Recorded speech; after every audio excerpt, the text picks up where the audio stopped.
U.S. network CBS is facing criticism for alleged political interference after a report on its flagship program, 60 Minutes, was pulled just hours before it was due to air last night. The segment was on a mega prison in El Salvador, where the U.S. has sent hundreds of mostly Venezuelan migrants without trial. Steve, what more can you tell us about this controversy?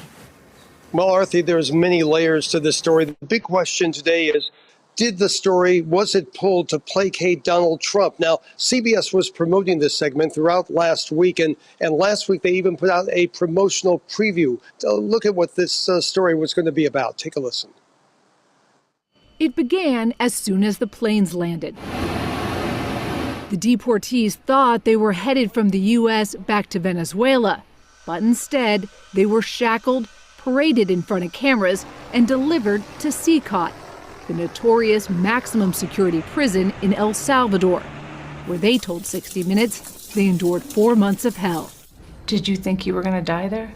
We thought we were already the living dead, honestly.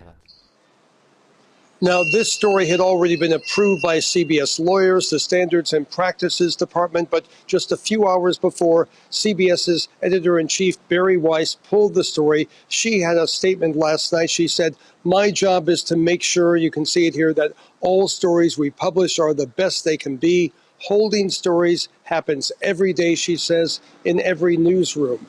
Now, the reporter on last night's story, Sharon Alfonsi, she sent an email to CBS colleagues where she was quite upset that the story was pulled. This is what she had to say. She says, "In my view, pulling it now is not an editorial decision, it's a political one."